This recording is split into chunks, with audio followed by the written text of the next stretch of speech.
All right, welcome back to Pacwest Bigfoot. And first and foremost, I want to say and give a shout out to Amber, our winner this month of the free giveaway here at PacwestBigfoot.com. If you are not there yet, get over there and sign up. Get on there, guys.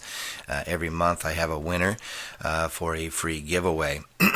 So, with that, I also wanted to say this from my family to yours. I hope and wish you guys have had a great holiday, and we also pray that you have a wonderful, wonderful new year. So, with that, let's get in to this week's encounter story. This one actually comes from a friend of a friend, and I'm going to try to do my best here. So, here we are. Bigfoot at Canyon Creek. A Washington State Fisheries employee has scary Bigfoot encounter. I'm a current employee of the Washington State Fisheries Service, so I want to keep my name out of it. And I had a pretty scary encounter with a Bigfoot in the Canyon Creek area. I do not mind telling you about it because I do not work that area. I was camping at the time. I live pretty far away from the Canyon Creek area, and I always wanted to try some fly fishing and camping around there. So early last spring, I decided to use some of my time off to spend a few days or so camping and fishing down there. Suffice it to say that camping only lasted 2 days until I saw something I hope to never see again. I also wanted to warn people about it, and all without losing my livelihood. Here's my encounter, Dave, and thank you for giving me the opportunity to share it here. As I said, I work for the Fisheries Services of the state of Washington, so I want to keep where I work exactly and my identity to myself. However, I want to let people know that these things are real and they can be dangerous. No, I was not exactly attacked, I believe, but it was very intimidating and scary to look at. But it did, I guess, charge me in a way, and it pulled my tent, and with me in it. The location of the encounter was east of Amboy, Washington, near the Canyon Creek campgrounds. The site was clean, the scenery was perfect, and the fishing the first day was awesome. And the trip only took all morning and bit past noon to get to from where I lived. I'm an avid fisherman. I love it. Give me a fly fishing pole, some flies I've tied myself, and a great place to cast, and I'm in heaven. I will travel anywhere the fishing is good and the atmosphere is peaceful to fly fish in. As a matter of fact, I have a huge passion for all things outdoors, so suffice it to say, I love my job with the fisheries. It suits me just fine. Yes, some days are spent indoors, but here and there, quite often actually, I get to go outside for work. You can't beat that. So with 4 days off coming up, I decided to head out to a little place a friend of mine told me about, the Canyon Creek area. Full of little fishing holes here and there. He said it was a nice place to fish and just be. Most importantly, he told me about the 5 or so trout he pulled out of there that all averaged over 12 inches, he said. And that sounded great to me. I had from Thursday to late Sunday evening to enjoy the camping and fishing, so I headed out early, just before daybreak. It would take me some time to get there from where I lived. It was a rather uneventful trip, and although it would rain on and off, not surprising, for the next few days, the drive was almost all sunshine. By the time I arrived at the campground, I got signed in and headed to my site. It was getting late in the day already, and it would be dark in just a few hours or so. Personally, I wanted to get at least an hour of fishing in before it did get dark. I set up camp, and that included the one-person tent and the bedding inside. After that, I gathered a little wood and cut up some kindling and headed out to a little fishing hole told to me by my friend. It was a honey hole indeed. Within 25 minutes, I had 2 on, and I kept a 13-inch trout for dinner. I would thank him for that when I returned, but I would also tell him of something else that hung out there too, something he would have warned me about had he known, he said. I packed it in just as the sun was setting. Actually, it was more or less dark. I had to pull out my flashlight and use it heading back through the trail to my camp. The camping area was not exactly packed with people at this point. The middle of the week is usually slow just about anywhere during the late summer, running into mid-September.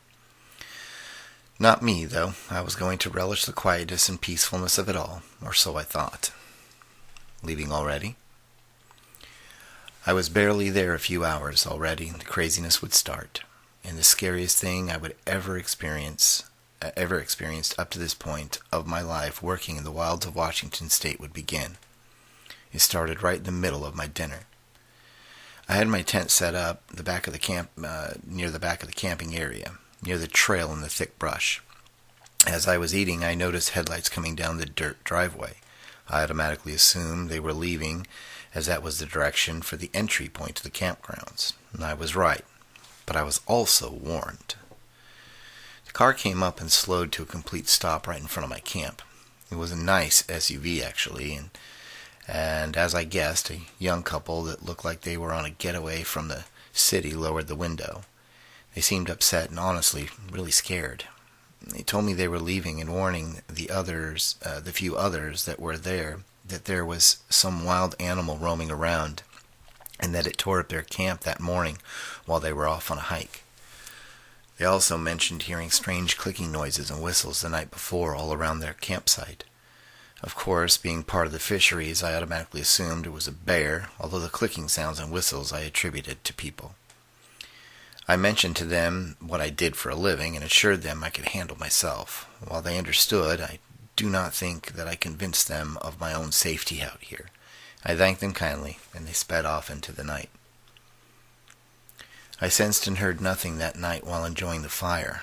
It was not until the wee hours of the morning that I would wake to the whistles of someone or something. It was an interesting whistles for sure. They were loud enough to wake me up out of my sleep, so yes, they were close by, like a couple or few score feet or so. As an employee of the Fisheries Services, I'm trained and educated. Not to mention I've grown up in the forests of this state, and I know a ton about being out here. And up to that point, what is out here? I know the sounds of the forest, and this did not sound like a bird at all, not after I was fully awake and listening closely. They were short, but not as crisp and clear as a bird, more like a person. I sat up, unzipped my tent, and stepped out in the early morning. It stopped. No more whistling after that. Although it sounded strange, I still thought it was a person walking around and must have figured out that they were close to someone's camp and left the area. After that, I continued on with my morning and into the day of great fishing. Clicking sounds from the forest. I took a break here and there to have lunch or just walk around a bit. I even took a nap for a bit next to the fire back at camp. By late afternoon, I was back to fishing again. This is when the clicking started and the whistle started up again. They were not rocks. The clicking sound were made vocally, I can assure you, like tongue-in-cheek clicking sounds people make. Only these seemed to echo a bit through the forest around me. Where I fished at the moment was basically in a large pool, so the sound of rushing water was minimal at best. It was really interesting at first. I could hear the whistles from up behind me, and the clicks would come from across the creek, not too far away either. I could not see any movement, none.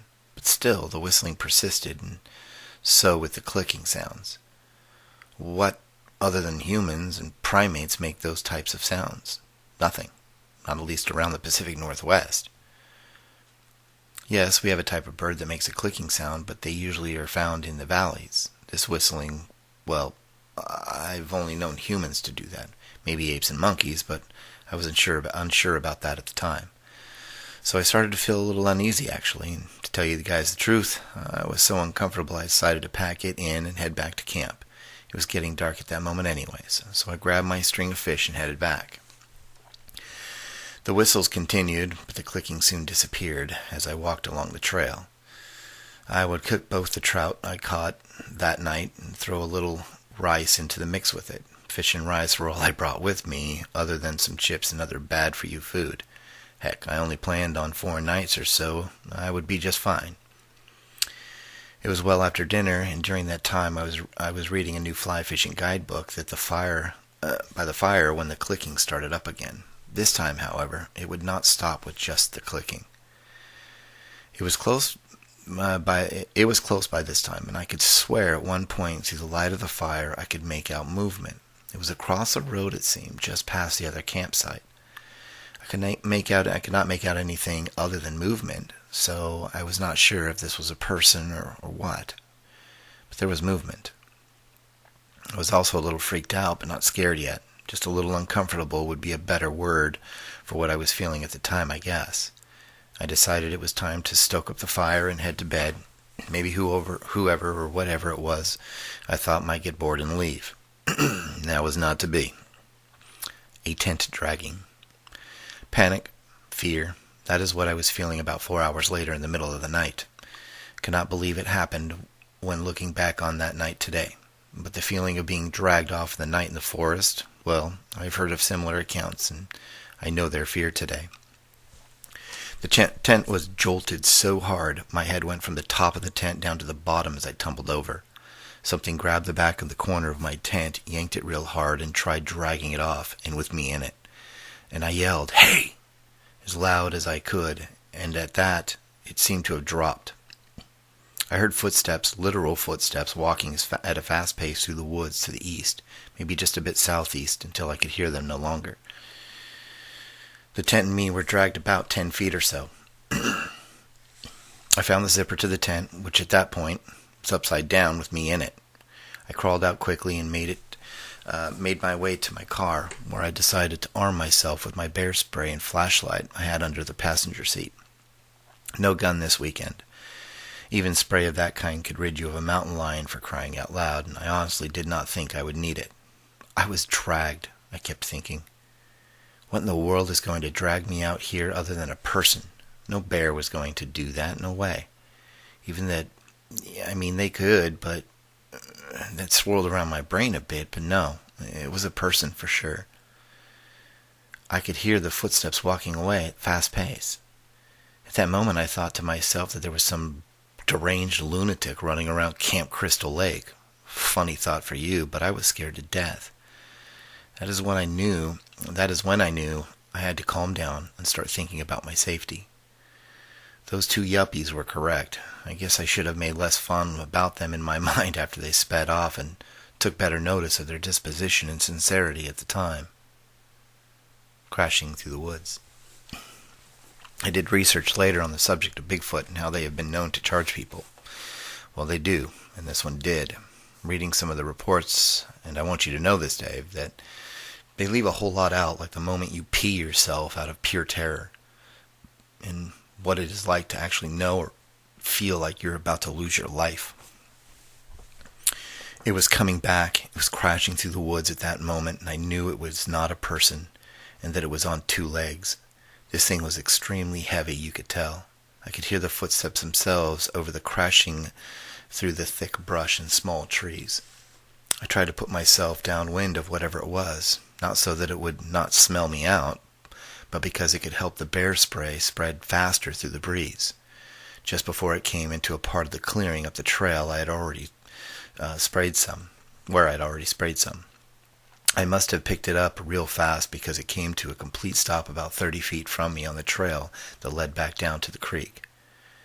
Before I tell you what it looked like, I have to tell you I was right. This thing was heavy, and that was because of how massive it was. It was over 8 feet tall.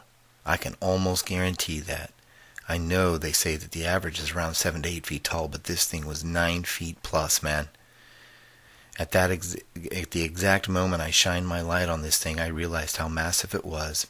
It put out a low growl that I swear vibrated right through me. As it did, it went to all fours and charged me. Not far, about 10 feet, maybe.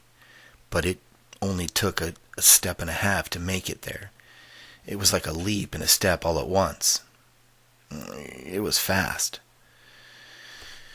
It'd be at that moment that I thought I was going to die, and I literally peed myself. Embarrassing to say, but I want you to know how serious a situation I was in, and how frightening these things are. The so-called bluff charge ended with a scream that should have made me crumble to my knees, but I felt as though I had to stand my ground, or else I thought I would probably be killed. Either that or I was in panic mode and frozen from fear. Working for the Fisheries Services, we were taught how to act and defend ourselves against certain wild animals. In this situation, well, All I felt like I should do was stare back and stand there as still as I could. This thing, Bigfoot, I figured out at that moment was huge, at least 9 feet tall. It looked to weigh more than 500 pounds at least. The shoulders were at least 4 feet wide, no joke. It was hard to look directly at this thing, I have to tell you. I just wanted to look away and hope for the best. But I did have my flashlight on it, and I was not going to move it. I do remember that it was only human-like in stature. I mean, it was on 2 feet except when it went to charge me. The eyes were large, and the hair covered its entire body, even most of its face around its eyes. No neck that I could see, and the head just sat on top of the shoulders and seemed to have a slight cone shape on top. I could not tell the exact hair color, but I think it was reddish brown. But I can't be sure. I was far too scared to really notice the color, to tell you the truth. It had canines when it screamed. I could see them and feel the sound wave hit me like a truck, and that is when I really got scared. Those teeth would tear me in half in a second if those long, muscular arms did not at first. By the way, the arms were long. They say in many reports I've read and listened to since my encounter, they seem to have gone just past the knees. I noticed long fingers, but no claws that I can recall. I was afraid for my life, though, so staring at this thing for too long was just out of the question. I did stand my ground, though, and I kept my eyes down in the direction of its feet for the most part. They were huge, too. After a few more seconds, the creature grunted, slapped its chest. At least, that is what it sounded like, and then it turned and crashed its way back through the woods in the direction it had come from moments before. I was alive. I was starting to go into shock, too, so I grabbed my keys, a blanket, wrapped it around me, got into my car, and left literally. I left everything behind and drove home. Working with the fisheries. Bigfoot is real. I believe it is simply, or was for me, an undiscovered primate of sorts. Why have we not found it yet? Well, have you seen the forests of the Pacific Northwest? It is a literal rainforest here, just as large and vast and as thick as any in the southern regions of the world. I don't think people realize that because we have more roads, or cities maybe. But if you look at a map of the entire region, well, you'll see that cities and towns are ridiculously small compared to the rest of what's here, forests. I never said anything to my coworkers, let alone my higher-ups. What I do know is that I am all the wiser now when I am out and about in the forests of Washington State today. I never go fishing, camping, or even for a picnic out here without a gun in the car, or on my hip. Not that I would stop something so massive. Personally, I am with the majority out here that believe it would only make this thing angrier if you shot it. I guess I just feel safer with it is all. Bigfoot, Sasquatch, whatever you want to call it, it is real as I stated above. And it is dangerous like any other wild animal out here. Doing my own research here and there today, I can honestly say that I'm in agreement with folks like William Jevning and others that this thing is a primate, is a wild animal, and you need to be safe out in the Pacific Northwest all the time.